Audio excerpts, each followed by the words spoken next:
Okay, अस्सलाम वालेकुम students.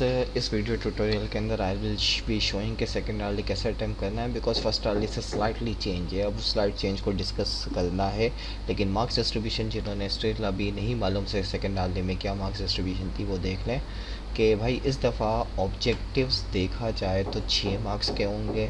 अब इन 6 मार्क्स के लिए आपको 12 ऑब्जेक्टिव पूछे जा रहे हैं, ठीक है ना।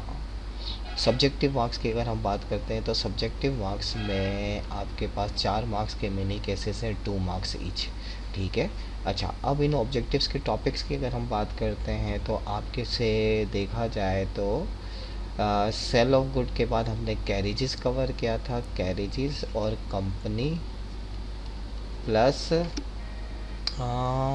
ओके सेल ऑफ गुड, इन तीनों के आपके ऑब्जेक्टिव्स आ रहे होंगे, ठीक है। और मिनी केसेस की अगर हम बात करते हैं तो मिनी केसेस के अंदर आपको सिर्फ़ और सिर्फ हम carriages plus sale of good के पूछ रहे हैं। तो इसका मतलब that means early 2 is of total आपके पास 10 मार्क्स का है, ठीक है। अटैम्प देखा जाए तो ऑब्जेक्टिव की 2 अटैम्प है, मिनी केस की एक ही अटैम्प होगी। अवेलेबिलिटी तमाम चाहे मंडे हो चाहे वेनसडे हो 12:30 से 4 बजे तक अवेलेबल होगा, ठीक है।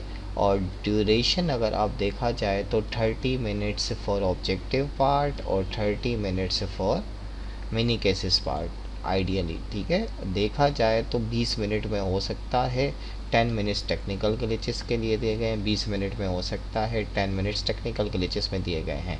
तो लेट्स मूव आउट टुवर्ड के किस तरीके से ये हम फाइनलाइज कर रहे होंगे। तो हम आ जाते हैं मंडे, जब आप अपने कोर्स के अंदर, ठीक है, अपने बिजनेस लॉ एंड टैक्सेशन वाली पोर्शन की तरफ आए तो बिजनेस लॉ एंड टैक्सेशन वाले पोर्शन के अंदर यस आप मिड टर्म एग्ज़ाम्स में आए तो ये आर्ली 2 आपको आर्ली 1 की इंस्ट्रक्शन नज़र आ रही है, लेकिन आर्ली 2 की इंस्ट्रक्शन आप देख सकते हैं, एक इंस्ट्रक्शन पेज होगा जो कि आपके टाइम पे अवेलेबल हो जाएगा। लेट्स से आपने यहाँ पे क्लिक किया, इसमें वही इंस्ट्रक्शन है जो मैं वर्बली अभी बता रहा हूँ, ठीक है, वर्बली बता रहा हूँ, लेकिन आपको साथ साथ सारी चीज़ें पढ़नी भी हैं, ठीक है।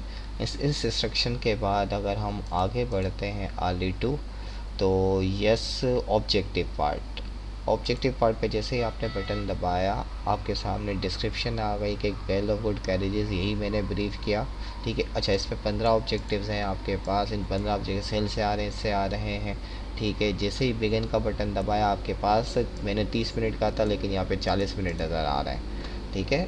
तो आपके सामने ये 15 ऑब्जेक्टिव्स नज़र आ रहे हैं 0.4 मार्क्स के ईच के लिहाज से। अब जैसे कि फॉर एग्जांपल ये कंपनी से किसी से रिलेटेड है, ठीक है। इसी तरीके से मैं नेक्स्ट करके, अच्छा यहाँ पे जैसे ही आपने आंसर दे दिया ना, अब आप, ठीक है, जैसे ही आप नेक्स्ट मूव करते हैं, ठीक है, मिसाल के तौर पे मैं नेक्स्ट पे मूव हुआ तो अब मैं आप वापस बैक पे नहीं आ सकूँगा। तो इसका मतलब आपने सेलेक्ट करने के बाद नेक्स्ट क्वेश्चन कर दिया तो फिर पीछे नहीं आएंगे। ये नकल को रोकने के लिए दिया गया है ताकि आप अपने आंसर से शेयर ना कर सकें।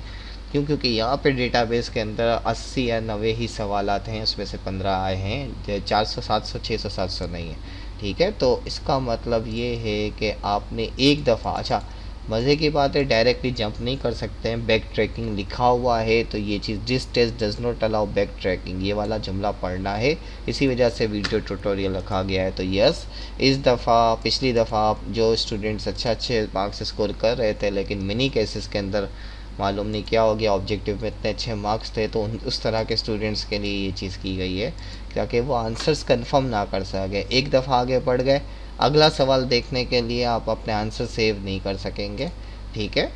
तो इस चीज़ को रोकने के लिए, ताकि एक्चुअल सिचुएशन हमारे सामने आ जाए कि भाई क्या सिचुएशन है, तो इसका मतलब जैसे ही नेक्स्ट करेंगे आपको आंसर सेलेक्ट करना होगा, आप डायरेक्टली एंड पे नहीं जा सकते। आंसर अगर आप ब्लैंक, मिसाल के तौर पे को आप ब्लैंक करके आगे बढ़ना चाहते हैं, ये कह रहा है भाई ब्लैंक इनकम्प्लीट है, ये हो गया, ये ब्लैंक गया, अब आपने नहीं दिया, ठीक है। तो फिर इसका मतलब ये आपके सामने आ गया, आपने खुद ही ब्लैंक दिया, आप आगे बढ़ते गए।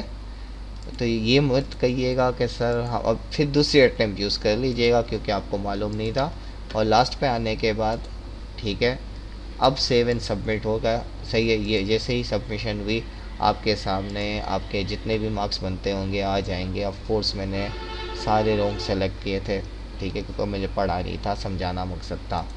ये आपके सामने से ये ऑब्जेक्टिव्स की इंस्ट्रक्शन आ गई, और बैक ट्रैकिंग एक्स अलाउ नहीं है। मैं अगेन रिपीट कर रहा हूँ, बैक ट्रैकिंग यानी पीछे नहीं जा सकते। तो इसका मतलब ऑब्जेक्टिव बिगिन करने के बाद केयरफुली ख्याल रखिएगा। नाउ मिनी केसेस क्या आते हैं। मिनी केसेस के अंदर हमने आपका ऑप्शन कर दिया, भाई 35 मिनट है, ये 4-5 मिनट में हो जाएगा। जैसे ही आपने बिगिन का बटन दबाया, भाई 2 सवाल नज़र आ रहे हैं इस, ठीक है। Salman is order Amin to make all furniture for this, ये केस है।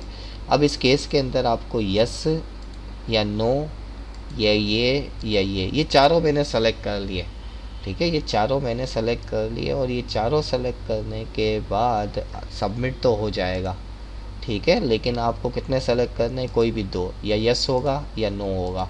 तो अगर आपने दोनों पे चेक मार्क लगा दिया, ठीक है, तो आप सिचुएशन देख लें, और किसी दो को सबमिट करना है। अगर आपने 3 में चेक मार्क लगा दिए तो आपके मार्क्स डिडक्ट हो जाएंगे। नेगेटिव मार्किंग है 3 चेक मार्क्स पे, 3 अगर, क्योंकि आपको कितने चेक मार्क करने हैं, 2 मार्क्स चेक मार्क करने हैं। तो आप देख सकते हैं, मैं इनडायरेक्टली अगर देखा जाए तो yes, okay, right, yes, okay. तो ये मैं एक तरीके से देखा जाए तो दोनों क्वेश्चन हो गए। जैसे ही मैं सेव एंड सबमिट का बटन दबाता हूँ, ऑल तो मेरे पास स्कोर आ रहा है, आपके पास अब देखें 4 में से सिर्फ आधा, यानी मार्क्स डिडक्ट हो गए। आप तो सही भी सेलेक्ट करना है, और ठीक है।